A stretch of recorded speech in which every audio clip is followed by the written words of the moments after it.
அதிமுக கட்சி ஆம்புலன்ஸில் செல்லும் நிலையில் உள்ளதாக தான் கூறியதை எடப்பாடி பழனிசாமி தவறாக புரிந்து கொண்டதாக துணை முதலமைச்சர் உதயநிதி ஸ்டாலின் விளக்கம் அளித்துள்ளார். உங்களுடைய கட்சியே உங்களுடைய இயக்கமே விரைவில் ஆம்புலன்ஸ் வண்டியில் போகக்கூடிய நிலைமை தமிழ்நாட்டு மக்கள் ஏற்படுத்துவார்கள். விரைவில் ஐசியூவில் தான் உங்களுடைய இயக்கம் அனுமதிக்கப்படும் என்பதை தெரிவித்து உங்களையும் காப்பாற்றுகின்ற அந்த பொறுப்பை நம்முடைய முதலமைச்சர் அவர்கள் செய்வார்கள். எங்களை பார்த்தா ஐசியூவில் இருப்புன்னு சொல்லுகிறீர்கள். எங்கள் உடம்பு வலிமையான உடம்பு. எங்கே மேடையில் இருக்கும் சரி, இங்கே அமர்ந்திருக்கின்றும் சரி, அத்தனை பேரும் இரவுகள் வராமல் உழைத்து உழைப்பாளிகள். பேசுகின்ற போது நிதானமாக பேச வேண்டும்.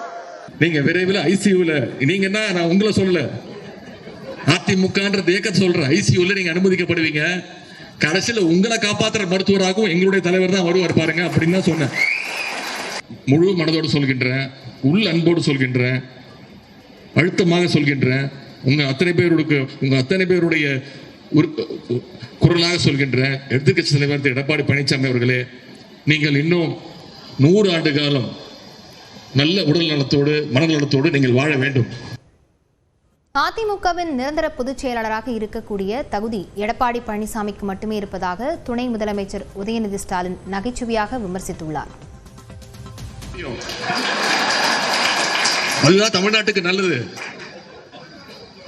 தமிழ்நாட்டு மக்களுக்கு நீங்க செய்யக்கூடிய ஒரே நல்ல காரியம் அதுதான். எங்களுக்கும் வேலை கொஞ்சம் சுலபமா இருக்கும்.